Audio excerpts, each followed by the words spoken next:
संस्कार आगे चल रहे हेड वॉश किया था। Hello everyone, welcome to first empire. और जैसे कि हमने आपको प्रॉमिस करा था कि आईपीएल के बीच में हम इंटरेस्टिंग वीडियोस लेके आएंगे और एक बहुत बड़ी बैटल आरसीबी वर्सेस सीएसके और CSK versus RCB, CSK versus क्योंकि आरसीबी मैच है चेपक में। चेपक में। और एक चीज जो बहुत लोग बात कर रहे हैं और वो है कि शायद इंडिया के इस वक्त के one of the best spin players Rajat Patidar, who is also the captain of RCB, how he is gonna play क्योंकि the spin trio of Chennai in Chennai because अगर चेन्नई जहां गेम कंट्रोल करती है वो मिडल ओवर्स में अपने 3 स्पिनर से करती है, और अश्विन, जडेजा और नूर से ऊपर कोई शायद हो ही नहीं पाएंगे उन कंडीशंस के लिए। लास्ट मैच हमने देखा कि किस तरह से उन्होंने ब्यूटीफुली मैच पे अपना शिकंजा कसा और देन निकलने ही नहीं दिया वो बार। इवन 10 ओवर्स तक तो एक टाइम सिचुएशन में ठीक चल रही थी एमआई, और उसके बाद बिल्कुल ही बैट की कहानी। As far as Patidar is concern, last season अगर रिवाइवल हुआ था आरसीबी का तो मेन रीजन था उनका वही 7th और 15th ओवर के बीच में 20-20, 25-25 बॉलर में 50। This is something where RCB historically has always struggled कि वो पावर प्ले के बाहर निकलते हैं, चोक कर जाते हैं, फिर उतने अच्छे से कहानी चलती नहीं उनकी, and they missed him big time in 2023। Problem is Chepauk is not a very happy hunting ground for Patidar. 3 match खेले आज तक यहाँ पे। 2021 सीजन में 2 मैच खेले थे, पहला अगेंस्ट एमआई, बिकॉज उस टाइम पे लिमिटेड वेन्यूज पे ही मैचेस हुए थे due to covid second wave. तो एमआई के अगेंस्ट उन्होंने 8 रन बनाए थे और वहाँ पे ट्रेंट बोल्ट ने उन्हें पावर प्ले में ही आउट कर दिया था, बोल्ड कर दिया था। And then he played against KKR also on the same venue in 2021, वहाँ उन्होंने 1 रन बनाया था। तो वहाँ Varun Chakravarthy got him out. तो मिस्ट्री स्पिनर जो है अपने वरुण चक्रवर्ती, उनकी बॉल पे वो फंसे थे। तो उसके बाद लास्ट ईयर भी मैच हुआ था जो ओपनिंग मैच ऑफ आईपीएल था 22 मार्च 2024 को, वहाँ पे स्कोर डक, तो वहाँ पे फिज ने उनको फंसाया था। तो 2 बार पेसर्स के अगेंस्ट वो फंसे और 1 बार वरुण चक्रवर्ती के अगेंस्ट, बट टोटल उनका कलेक्टिव स्कोर अभी तक इस ग्राउंड पे 9 रन है 3 इनिंग्स में, 13 बॉल खेले हैं टोटल। तो 69 की स्ट्राइक रेट से उन्होंने 3 की एवरेज से इस पिच पे स्कोर किया है। बट वी नो दैट कि अगर पाटीदार बने तो वो उस फेज के बाद बने, क्योंकि जो उन्होंने सेकेंड फेज ऑफ आईपीएल में करके दिखाया उसके बाद उनके stocks have gone up significantly high. तो अब जो पाटीदार 2.0 निकल के आए हैं, I think he is better equipped for these conditions. Because अगर हम बॉलर बाय बॉलर चलते हैं, सबसे पहले अगर मैं सबसे ज़्यादा फोकस नूर पे करूंगा, बिकॉज हमारी सभी डिस्कशंस में नूर का नाम बहुत आ रहा है। नूर और जनरल अगर आप कुलदीप यादव जैसे चाइनामैन स्पिनर्स का डिफरेंस देखोगे तो Noor has a very quick arm action inspired from Rashid Khan for obvious reasons. तो क्विक आर्म बॉलिंग एक्शन से होता क्या है कि एक तो उनकी वेरिएशंस रीड करनी थोड़ी मुश्किल हो जाती हैं, बिकॉज आपको एकदम रिस्ट पोजीशन का इतना आइडिया नहीं लगता। दूसरा, बॉल के नीचे आके मारना थोड़ा मुश्किल हो जाता है। And Noor has a beautiful googly which goes little away. हमने देखा कि कैसे पिछले मैच में स्काई नूर को इनसाइड आउट मारने की कोशिश कर रहे थे एंड ही वाज बीटन, और 1 सेकंड के मतलब सेकंड भी नहीं 0.12 सेकंड के अंदर धोनी ने स्टम्प कर दिया। And with Dhoni standing at the back you can not just use his feet, because you know कि आपके पास वापस आने का टाइम ही नहीं है। एंड इवन रॉबिन मिन्स को भी उन्होंने इसी तरह से फंसाया और वो डीप में कैच हुए। It's very difficult to come under him because Chepauk की स्ट्रेट बाउंड्रीज रिलेटिवली वैसे भी बड़ी हैं। और दूसरा, जब उनकी because of again quick arm action जब बॉल पड़ के सरफेस पे ब्रेक बहुत क्विकली होती है, मतलब कि मूव बहुत जल्दी होती है। तिलक वर्मा हमने देखा था कि he was caught on the crease, he was playing back और बॉल टर्न होकर अंदर आई उनकी गुगली और वो एलबीडब्ल्यू हो गए। तो ये कंसर्न है। तो यहाँ पे आपको बैटर में क्या चाहिए? Somebody who bats from the crease with a stable base. और आई थिंक इंडियन क्रिकेट में अगर कोई प्लेयर ऐसा है जो खड़े खड़े छक्के मारने की कोशिश करता है from a stable base from the crease, तो वो रजत पाटीदार है। तो रजत पाटीदार का जनरली एक्सेस एरिया क्या रहता है कि वो मिड विकेट से लेके लॉन्ग ऑन रीजन के बीच में ज़्यादा मारने की कोशिश करते हैं, या आप कह सकते हो इवन स्क्वायर लेग के बीच से लॉन्ग ऑन रीजन के बीच में। तो वहाँ पे गुगली और चाइनामैन थोड़ी इनइफेक्टिव हो सकती है अगर उनकी आंख में बॉल आ जाए तो, क्योंकि वो खड़े खड़े स्वाइप करना जानते हैं, जिसमें उनको अपनी क्रीज को भी लीव करने की इतनी ज़रूरत नहीं पड़ती है। तो that's why he becomes very important for RCB in that particular phase. अब अगर हम बात करें ऐसी कौन सी चीज़ें हैं, और ऑब्वियस भी है अगर मिडल ओवर्स में वो नहीं चलते हैं तो आरसीबी के लिए बहुत मुश्किल हो जाएगा, स्पेशली अगर चेस कर रहे हैं और ऑलरेडी CSK ने 170 का टारगेट दे दिया है, जो कि उस विकेट पे चेस करना इतना ईजी नहीं हो जाता, बिकॉज लास्ट ईयर भी इनकी बहुत अमेजिंग राइवलरी हुई थी, वो चिन्नास्वामी में हुई थी। उसके बाद जो जहाँ पे क्वालिफाइंग मैच था और CSK छोटे से मार्जिन से हार गई थी। ऑब्वियसली राइवलरी भी ऑलरेडी नो की बहुत ज़्यादा टाइम से है ही है। अब काउंटर पर्सपेक्टिव क्या होगा कि अगर आपको रजत पाटीदार को रोकना है तो what should be the way out. यहाँ पे हम सिर्फ नूर पे नहीं जाते, हम तीनों बॉलर्स की बात करते हैं। रजत पाटीदार बिकॉज थोड़ा एक्सेस एरिया अगेंस्ट स्पिन उनका लेग रहता है, तो उनको आपके उनकी बैटिंग आर्क से बॉल बाहर जाती हुई पे ज़्यादा फोकस करना है।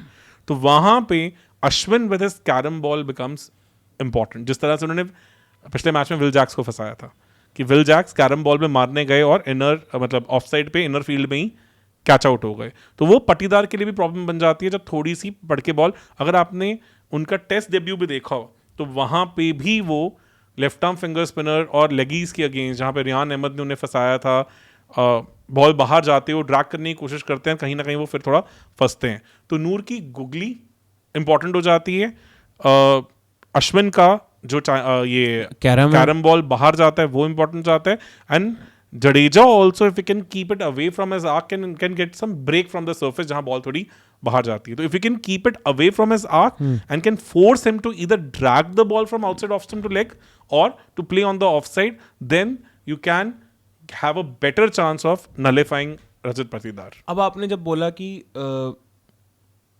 घसीटने दो उनको, तो जब जडेजा तेज गेंद कराते हैं तो चांसेस ऑफ बॉल ब्रेकिंग कम हो जाते हैं। जब वो थोड़ा स्लो कराएंगे तो चेपक में उनको मिलता है ना, नहीं चेपक में मिलता है, बट अगेन अगर मुझे उनको डिसीव करना है विद द स्पिन, मतलब मैं अगर उनको एंगल नहीं देना चाहता हूँ तो मैं एज जडेजा मैं थोड़ा सा पेस वेरी भी करना पसंद करूंगा। पता क्या है, पेस वेरी करेंगे तो फिर Rajat Patidar straight down the ground मार सकते हैं, बिकॉज उनके लिए बॉल के नीचे आना आसान हो जाएगा। तो आपको वो लग्जरी तो उनको देनी ही नहीं है, because he is one of the best batters in the world cricket in judging the length. Very few people admire him for that kind of a skill. Even last year मैंने बहुत बात की थी कि जिस तरह से उन्होंने मयंक यादव को फुल थ्रॉटल मयंक यादव को खेला था, जिसमें मयंक यादव ने पूरी RCB खा गए थे वो अपने स्पेल में, and the way he was playing him with ease, his ability to judge length is next level। तो वहाँ आप उनकी आँख में बॉल फ्लाइटेड भी नहीं दे सकते हो कि फिर वो सीधे भी छक्के मारने की कैपेबिलिटी रखते हैं। डाउन द ग्राउंड चेपक की बाउंड्री लंबी है, बट स्टिल रजत पाटीदार को हमने 90-90 मीटर के छक्के मारते देखे, बिकॉज मैंने उनकी इनिंग्स जो बहुत डीपली स्टडी की थी सबसे फर्स्ट टाइम, वो थी जब उन्होंने 112 नॉट आउट मारे थे LSG के अगेंस्ट इन ईडन गार्डन्स 2022 का जो एलिमिनेटर था। वहाँ स्पिनर्स कौन थे जिनको मारे थे? बिश्नोई जो क्विक आर्म एक्शन वाले बॉलर है, पर वो अंदर लेके आते हैं आपको बॉल, आपको पता है उनकी स्टॉक बॉल गुगली हो जाती है, उनको काफ़ी रन पड़े थे, एक ओवर में तो शायद 27 रन पड़ गए थे उनको एक टाइम पे। और दूसरे थे हमारे जडेजा मोल्ड के ही बॉलर, थोड़े से जडेजा से लंबे, कृणाल पांड्या, जिनकी बॉल पड़ के थोड़ी सी ब्रेक होती है पर ज़्यादा ब्रेक नहीं होती, पर क्विक आर्म एक्शन से करते हैं। दोनों ने थोड़ी सी गलती की थी कि उन्होंने उनकी बॉलिंग आर्क से बाहर नहीं रखी थी। एक शॉट उस इनिंग्स में जहां पे रजत पाटीदार फंसे थे और थर्ड मैन मतलब शॉर्ट थर्ड मैन पे कैच भी आ गया था, but it was missed, was जहां उनकी बॉलिंग आर्क से बैटिंग आर्क से कृणाल पांड्या ने बॉल बाहर रखने की कोशिश की थी। बॉल पड़ी थी, ग्रिप करके हल्की सी टर्न होकर बाहर जा रही थी, Rajat Patidar tried to drag it to the leg side और वो टॉप एज लग के पीछे शॉर्ट थर्ड मैन पे कैच किया था। Short third man made a mess of it और वो आई थिंक वहाँ पे if I remember correctly Mohsin थे, तो Mohsin Khan obviously not known for his fielding made a mess of it और वो बॉल पीछे चली गई थी। I think he was 50 something at that time. तो दिस वाज अ क्लू कि कैसे आप इनको थोड़ा सा फंसा सकते हो, बॉलिंग आर्क से अगर आप पीछे रख सको। और ऑब्वियसली पेस वाइज हमें पता है कि कृणाल पांड्या और जडेजा ऑलमोस्ट सिमिलर सी पेस पे ऑपरेट करते हैं, तो ये इंपॉर्टेंट हो जाता है। तो आप ये कह सकते हो कि रजत के लिए आप फिफ्थ स्टंप रखना पसंद करोगे और कोशिश करोगे बॉल बाहर लेके जाओ, बिकॉज उनकी natural tendency is to play towards leg side against spin. So आप टप्पा पढ़ के आप बॉल चाहोगे कि जब वो खेलें तो वो फिफ्थ स्टंप पे खेलें, और प्लस पर आपको उनको ज्यादा शॉट भी नहीं कर सकते, बिकॉज शॉट नहीं कर सकते, पर बेस से खेलते हैं तो कट्स भी अच्छे खेलते हैं। तो आप ये चाहोगे कि वो अगर जाएं ओवर द टॉप तो कवर्स पे जाएं।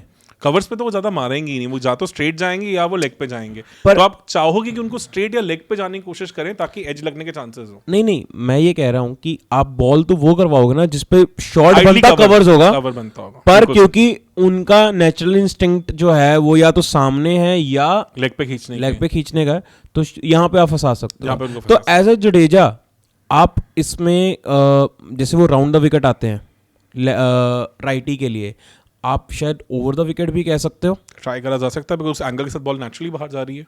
That's a very good observation, क्योंकि अराउंड द विकेट आप कहीं ना कहीं इनटू द पैड जाने की टेंडेंसी ज्यादा रखोगे, फिर उसे खींच के अपनी आंख में पट्टीदार लेके आ सकते हैं।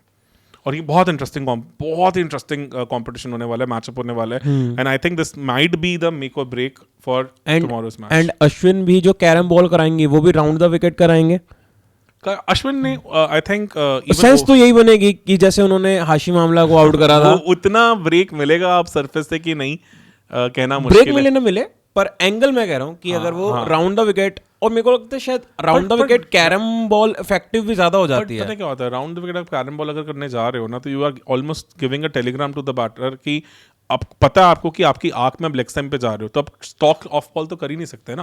अगर आप stock ball as an off spinner कर रहे हो तो पता ही है कि उनकी आंख में आएगी वो मारने के लिए। तो आप मान के चलो कि वो यही करने वाले हैं, तो थोड़ा सा फिर शफल करके वो ऑब्वियसली वो कर सकते हैं, बिकॉज अश्विन इतनी क्विक करते नहीं है जनरली। कैरम उनकी स्लो है, कैरम उनकी और स्लो आती है और थोड़ा फ्लोट करती है बॉल, क्योंकि मुश्किल है वो करानी, फ्लिक करनी है यार, इतना आसान है नहीं है।